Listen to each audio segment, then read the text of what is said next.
Ça a été tourné quand la vidéo sur les microtransactions? Oh, ça a été tourné avant l'été, je crois. Donc il y a bien longtemps, j'étais bien enrhumé. Perso, je surkiffe cet arc développement de jeux du bazar, chaque sujet est très intéressant. Bah c'est cool parce que moi aussi déjà j'aime beaucoup ça. C'est en vrai, je me régale à écouter des game dev conférences. Il y a une chaîne sur YouTube qui s'appelle Game Dev Conférence qui est absolument austère as fuck. C'est juste des game développeurs qui viennent et qui parlent de comment ils font, comment ils développent des jeux. En mode, mais vraiment, juste, il t'explique, alors voilà, l'IA, on fait comme ça. Nous, notre jeu, pour le design, on a pris ce parti-là, on a mis les cailloux comme ça parce que c'est plus joli que si tu le fais comme ça, etc. Et c'est des vidéos absolument horriblement austères qui durent 1h30, où c'est juste une conférence sur un rideau gris un peu avec un peu de taches dessus. Et c'est passionnant. Voilà, c'est super intéressant. C'est vraiment fait par des devs et pour des devs à l'origine. Ouais, non mais bien sûr, c'est les game devs qu'on fait. Ça s'appelle littéralement Game Dev Conférence. C'est effectivement des conférences internes aux développeurs. Et moi, je trouve ça trop intéressant, en fait. Je trouve ça super intéressant. Quand tu t'intéresses un petit peu à comment sont faits les jeux, je trouve ça super intéressant. Parce que c'est vrai que c'est là où tu te rends compte que le jeu vidéo, c'est vraiment que du bidouillage. C'est super intéressant parce que c'est vraiment que du bidouillage parce qu'ils n'ont jamais les outils qu'il leur faut. Ils n'ont jamais le bon outil pour faire ce qu'ils veulent faire. Donc, en fait, le développement de jeux vidéo, c'est tout le temps du bidouillage. C'est tout le temps. C'est que ça. Que du bidouillage. Mais du coup, là en ce moment, la prochaine vidéo que je suis en train d'écrire, parce que parmi les grosses vidéos que j'aimerais faire concernant le truc de la crise des jeux AAA, il y en a deux, en fait. Il y en a une qui est facile à faire, mais horriblement casse-gueule. Et il y en a une qui est super intéressante à faire, mais qui est impossible à faire parce que c'est genre, il n'y a pas de source, il n'y a rien du tout. La première que je voulais faire, qui était le sujet suivant, qui revenait beaucoup dans les jeux vidéo, c'était quand j'avais fait mon tweet, là, c'était la politique dans les jeux vidéo, avec tous les trucs de machin, tous ces trucs-là que les gens disent, oui, mais est-ce que le jeu vidéo c'est woke? Est-ce que les jeux vidéo sont financés par des mecs qui leur donnent de l'argent en échange de trucs?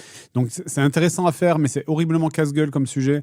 Parce qu'en fait, le problème, c'est comme ça touche à la politique, ça veut dire que tu ne vas tomber que sur des gens qui sont ou pour ou contre, mais qui ne vont juste te dire moi je suis pour ou moi je suis contre, mais sans te donner ou très rarement en te donnant d'arguments ou de faits.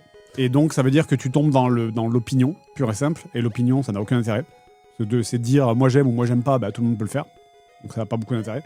Et l'autre sujet, c'est un sujet qui est super intéressant aussi, c'est la bourse et les investisseurs ou les actionnaires dans les boîtes de jeux vidéo. Parce que c'est vrai que c'est un truc que personne n'a jamais parlé. Personne n'en a jamais parlé. C'est qu'au-dessus, t'as les développeurs, au-dessus, t'as les éditeurs.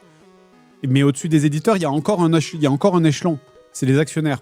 Et ça, c'est les actionnaires, c'est le dernier échelon. Il n'y a plus rien au-dessus. Parce que c'est eux qui réellement donnent l'argent pour financer un jeu.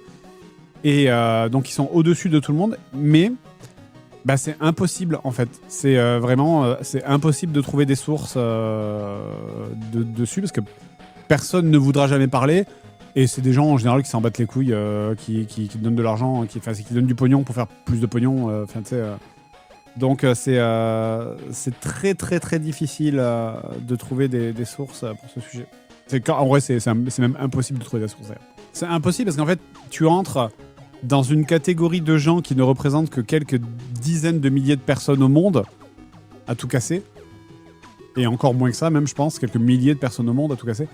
Et genre, comment tu vas aller... tu sais, comment je vais aller contacter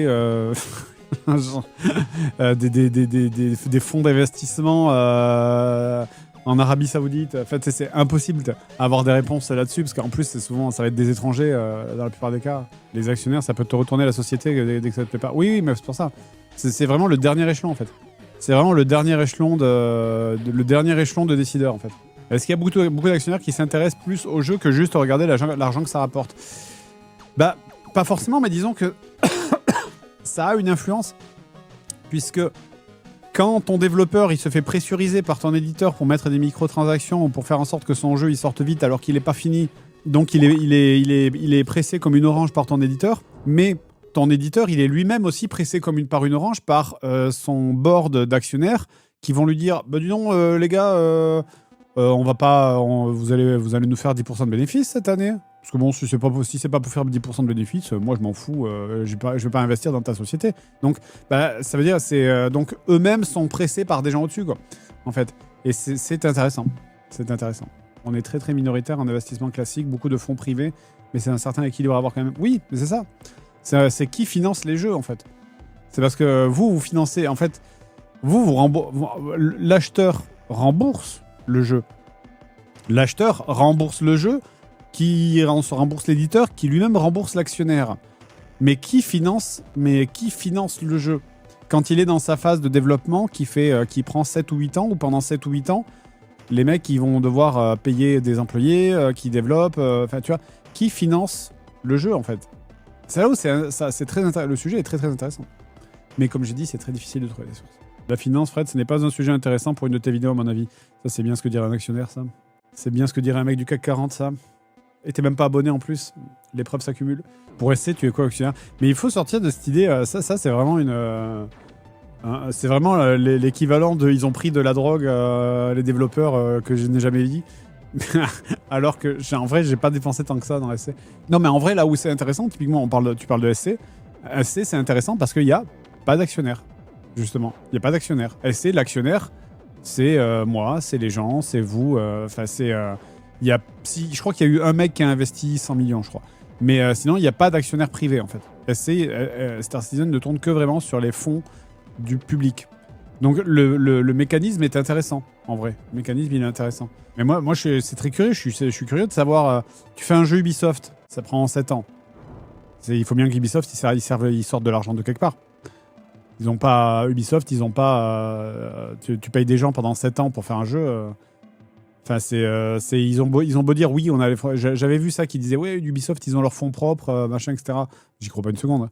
Je pense qu'Ubisoft, ils peuvent. Ça veut dire que si genre demain personne n'achète aucun jeu Ubisoft et qu'ils ont 0 de rentrée d'argent, Ubisoft réussira à tenir pendant 7 ans. J'y crois pas une seconde.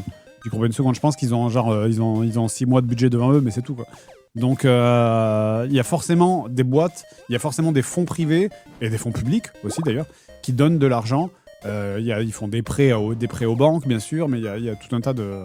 C'est peut-être un truc, c'est de trouver des ex-employés d'une boîte qui a fait faillite pour avoir moins de limites type NDA ou autre. Non.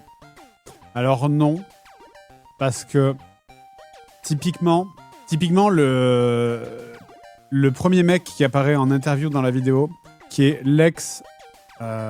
c'est l'ex-directeur, c'est l'ex-World Economic Designer de Diablo et Overwatch. C'est le premier gars qui apparaît dans la vidéo.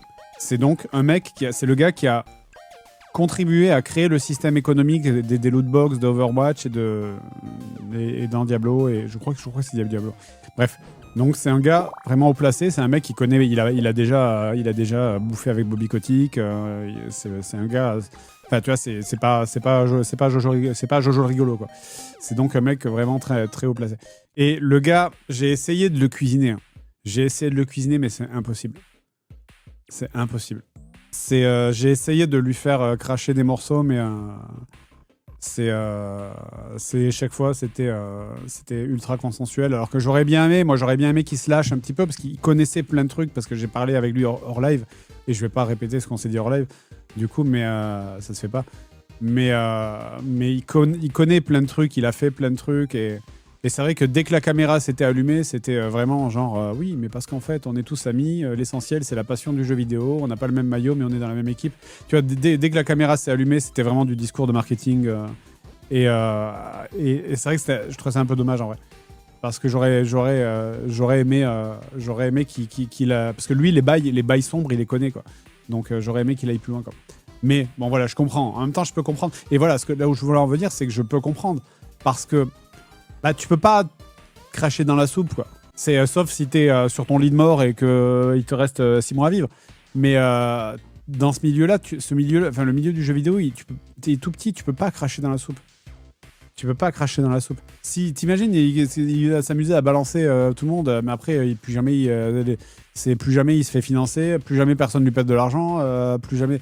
Tu sais, quand t'es à ce niveau-là effectivement à ce niveau-là de compétence, ça devient, t'es un politicien quoi. Après, il est pas obligé de dire les noms. Oui, mais tu sais très bien comment ça marche. Même si ça dit pas les noms.